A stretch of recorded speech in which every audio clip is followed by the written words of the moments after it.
Hello, everyone. Okay, we're live. So, this is 2 whole days, or at least 1.5 days after India Pakistan match has ended. As we know by now, unless you are living under a rock, India won pretty confidently at the end. It was a tight game nonetheless, and a pretty low scoring one. And Pakistan failed to chase 120 on the board. 120 of 120 balls, 6 runs per over, they couldn't make it. Lots of talks about that. We'll cover all of that and the happenings that have unfolded since then, since that match. So, starting with the India Pakistan, I mean, you can tell me in the comments, you guys, what do you think was the real hero of the match? People are talking about Indian bowling, of course, led by the ever dependable Bumrah, and all that is definitely there. I think India did a fantastic job of pulling, snatching the match out of the jaws of Pakistani batsmen, Pakistani team. But there are other things that have been talked about. If you're a Pakistani fan, you would probably think differently. The match was pretty much in your grab, but you just lost the plot. I'm talking about the Pakistani team. And how the things unfolded, how the middle order, which kind of time and again fails to get them over the line, again fail to do so. तो ये चीजें जो है बार बार होती हैं Pakistani team के साथ. uh, and the reactions after that have been very all sorts of funny and rageful, also filled with rage. If you're a Pakistani fan, you would probably be in the latter category.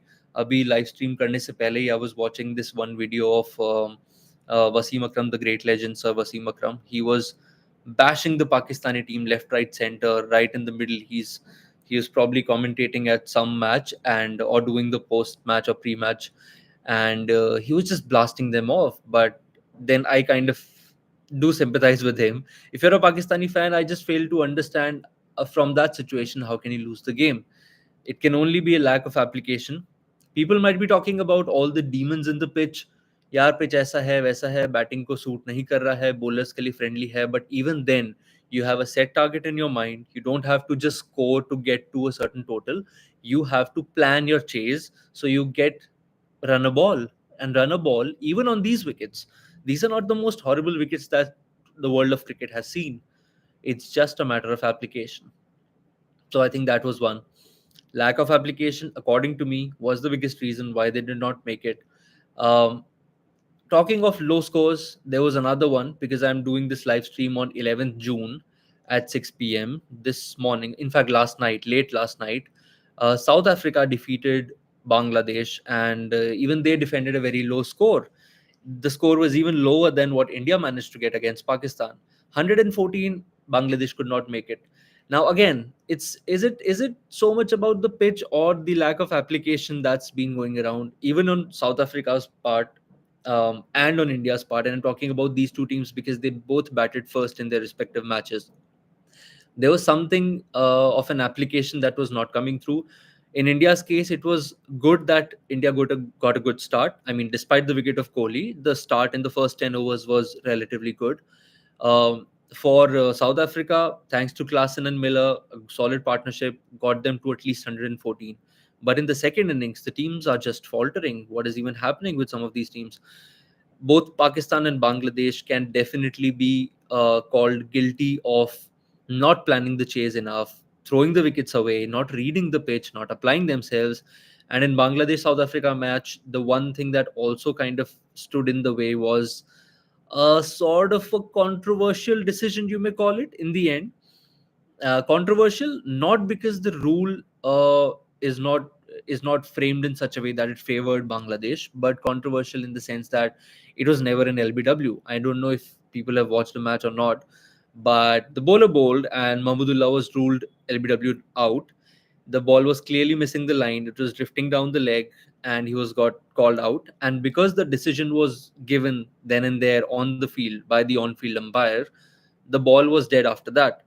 But what really happened was the ball had hit the pad and trickled down to the boundary, but it cannot be considered boundary because the umpire has already given out.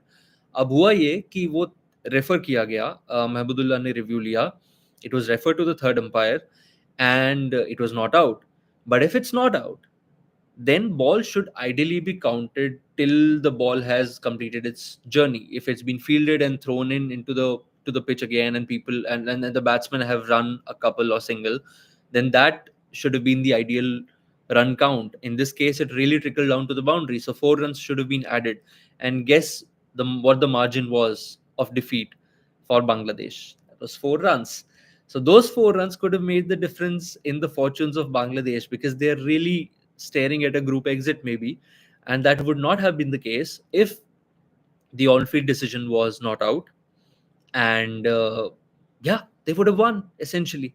So now there's a whole talk about whether the rule book has been correctly drafted when it comes to, when you take DRS into play and when you take these kind of situations into play, is the rule fair?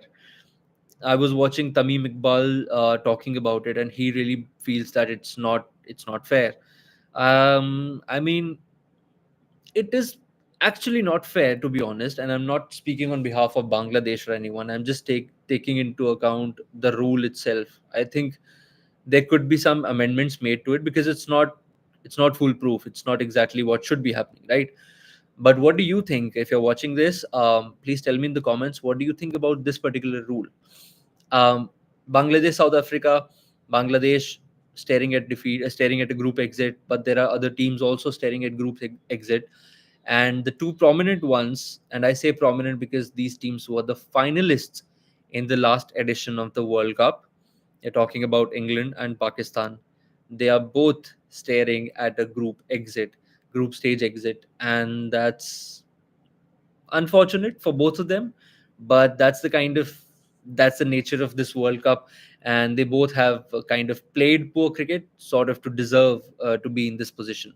Bangladesh is squaring up against Canada tonight, in India time tonight, 8 p.m., 8:30 p.m.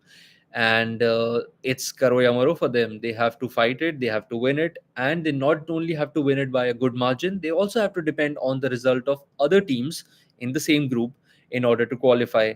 It's a tough chance, it's an outside chance, but miracles happen, as we've seen in World Cups, many editions of the World Cups, many times before. So that is how it is. Pakistan and England. England, for particularly, I feel are stronger on paper as well, and the kind of performance that they've shown in this World Cup, not up to the mark. So that's been a little disappointing thing for me. So I think this is it. I think this is how we stand. Canada, on the other hand, if you're talking about Pakistan versus Canada, Canada, on the other hand, looks to be a very formidable and very confident team, coming on the back of victory against Ireland. So it's going to be a contest, because it's not just about how strong the team is, but what kind of form you're carrying into the all important game. And for that reason, I think this is a very balanced contest, and I'm looking forward to see it, and looking forward to see which of these so-called minnows, or underrated, or underdogs, underrated teams, underdogs, can make it to the next stage. The groups are open. Scotland, for example, in their group are kind of doing magic. USA, no losses so far. So tomorrow it's India versus USA. So we, as an Indian and Indian fans, will be hoping that India wins it comfortably. But let's see. If anything, this World Cup has shown us this far is that surprises can happen. Anything can happen. So waiting for all of that. I would rather stop myself short from making any predictions, because this World Cup is turning out to be not the one you should be predicting. One thing I can predict is, and which has been the case so far in this World Cup, not a lot of high scores, and I think that trend is going to continue. One last word on the formidable Indian bowling attack that really showed a lot of character in the game against Pakistan, because I talked about how Pakistani batsmen did not apply themselves, but ताली दोनों हाथों से बजती है. If on one hand they were not doing well, there was the Indian bowlers who kind of stepped up.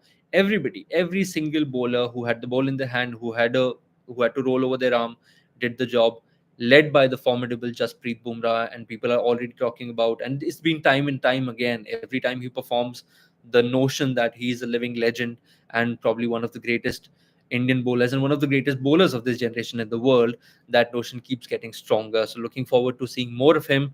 And yeah, just waiting for the cup to come home this year. Hopefully, the batsmen will also get into form. All the little chunks in our armor that have been showing up, especially the form of Virat Kohli, he's not in bad form, to be honest. He's coming on the back of a orange cap winning IPL. So he's not in bad form, but a couple of single digit scores he'll definitely want to change that. And that with that, I think this live stream is over. We are capping it at exactly 10 minutes. I will see you again at Stump Stats and Stories and with Preetham in the next episode. Thank you.